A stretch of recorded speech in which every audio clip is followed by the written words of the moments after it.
Estamos de regreso con más de Mega Noticias MX y vamos a platicar esta tarde con Tania Ramírez, que por supuesto que es una persona que tiene mucho conocimiento en este tema que hemos puesto sobre la mesa aquí en Mega Noticias.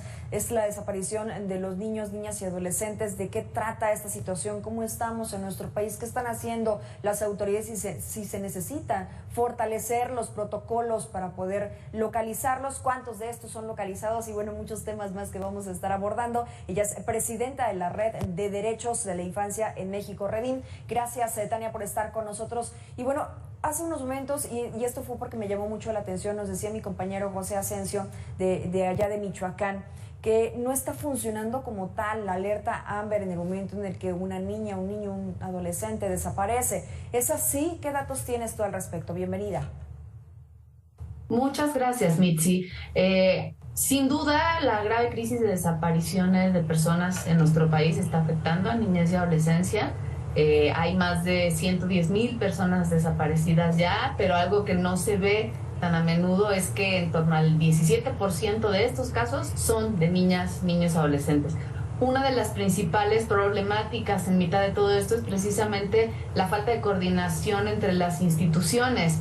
Ya en su momento, en un informe especial que hicimos en Redim el año pasado y que hicimos público a mediados del año pasado, llamábamos la atención sobre esto. Se necesita una mucho mejor y mayor coordinación. Por supuesto que es bueno que las busquen y que los busquen los ministerios públicos, las fiscalías, las comisiones estatales de búsqueda, los protocolos que se activan cuando se activa alguna de estas alertas, pero las instituciones no se están hablando, no se están compartiendo información y esto resulta en un obstáculo para poder dar con el paradero de niñas y niños adecuadamente. Nuestro último reporte indicaría que en torno a 16 reportes diarios de desapariciones de niñas y niños sucedieron durante el año pasado. Muchos de ellos y ellas, por fortuna, son localizados con vida. Son fundamentales las primeras horas, pero qué duda cabe que 16 reportes diarios es una cifra escalofriante que nos tenemos que hacer cargo.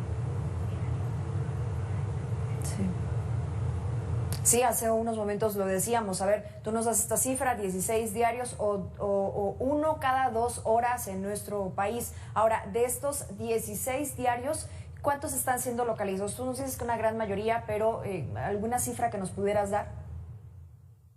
Sí, en torno al 80% de estos casos son localizados con vida, de ahí la importancia de llamar a la acción en las primeras horas, eliminar el mito de que váyase a su casa, espere 24, espere 72 horas, no, las primeras horas son cruciales, más o menos un 80% son localizados y localizados con vida.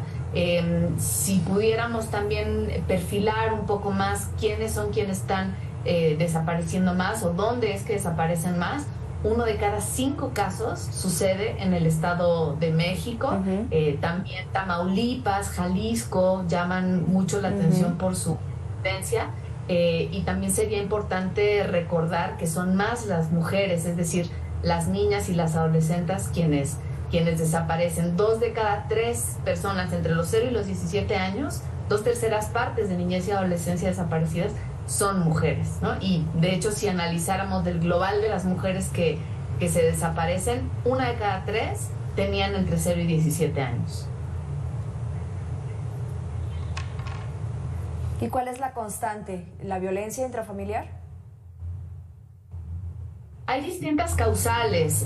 A menudo puede haber casos sin duda de violencia dentro de sus hogares, en sus familias, en sus comunidades, pero también el secuestro, el reclutamiento por parte del crimen organizado están detrás de esto. A veces también la desaparición relacionada con motivos de trata con fines de explotación sexual o no, comercial o no.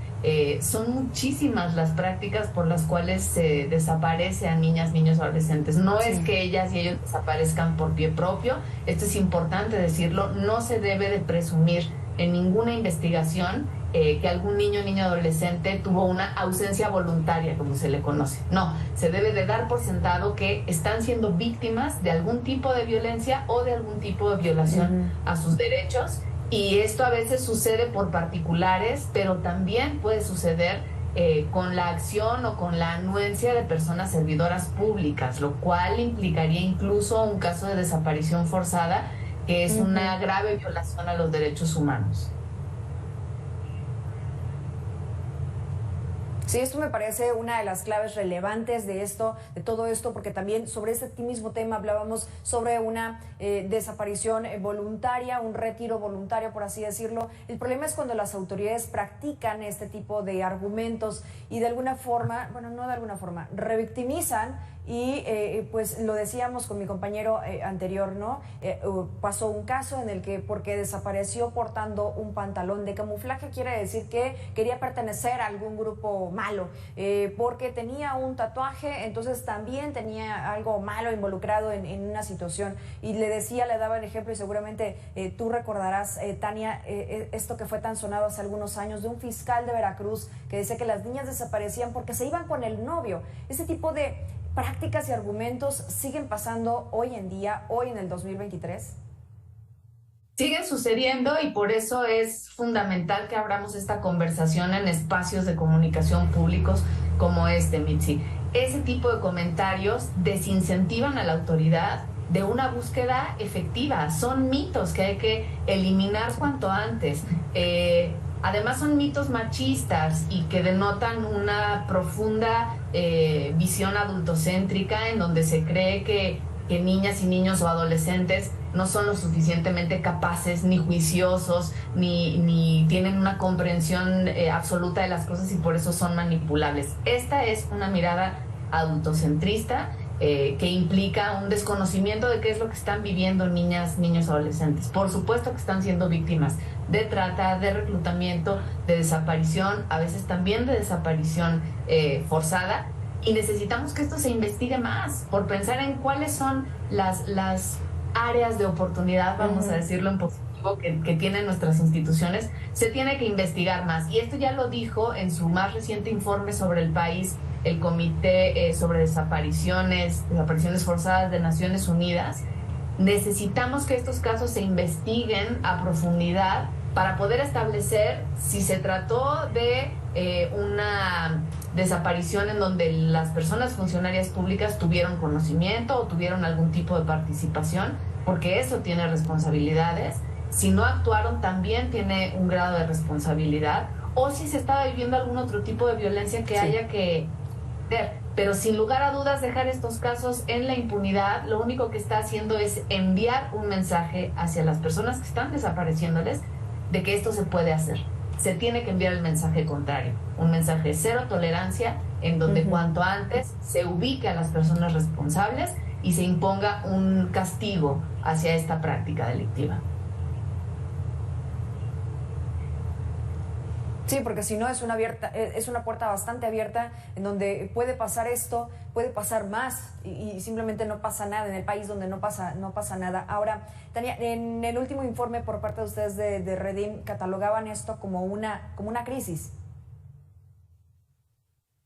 Sí, consideramos que es una crisis porque no hemos observado que pese a los esfuerzos que se están haciendo, la tendencia vaya en decremento. Venimos arrastrando una crisis desde hace varios años y varios gobiernos. Esto ya no es cuestión de decir si es el gobierno actual o el del pasado o el anterior. Ya hemos pasado por tres colores de tres partidos distintos y lo que vamos viendo es un incremental, más o menos, pues sí, desde 2012 hacia acá se sigue viendo un incremento. Entonces, si no se hace un viraje contundente en el timón con el cual se están abordando las desapariciones, vamos a seguir viendo que esto avanza. Al día de hoy, en la actual administración, no hay tantas desapariciones de niñas, niños, adolescentes como en el sexenio pasado. Pero si no se hace este viraje en el cambio de timón, vamos a terminar el sexenio con mayores cifras de las que estamos viendo. Entonces, es muy importante recordar que hay un sistema nacional de búsqueda. Son todas las instituciones las que se tienen que poner manos a la obra para encontrarles, para localizarles con vida, para detener a las personas responsables. Y hay que recordar también que hay un protocolo especial para la búsqueda de niñez desaparecida.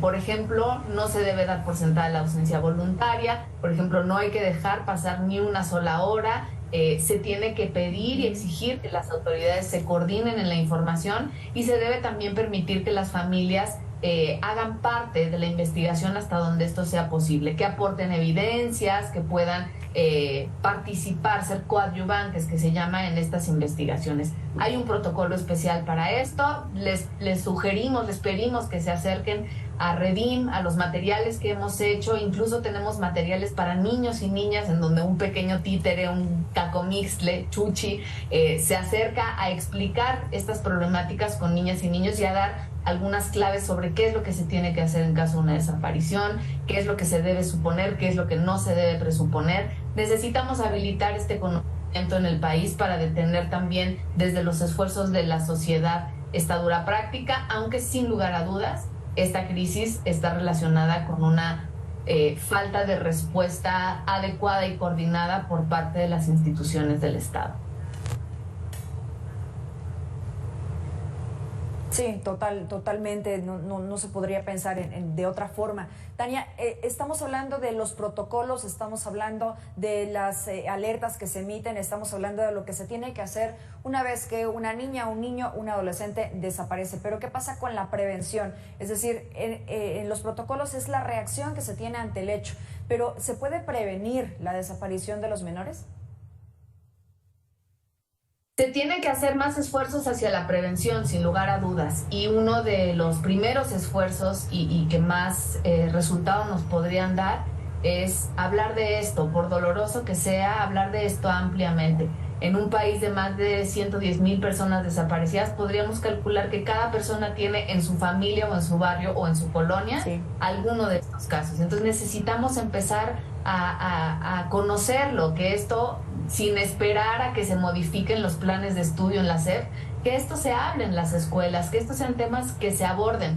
Desde el conocimiento empezamos a tener elementos para la prevención. Y otros elementos para la prevención tienen que ver con acompañar mejor a niñez y adolescencia en su autonomía progresiva, en el hecho de que van a ir siendo cada día más independientes. Tenemos que acompañarles con información, con herramientas sobre cuáles son las alertas que deben de tener, alertas sobre cómo cuidar sus perfiles en redes sociales, como determinados hábitos para que según se desplazan o se van desplazando más solas y solos en el territorio, pues tengan una red de seguridad, un número inmediato al que llamar.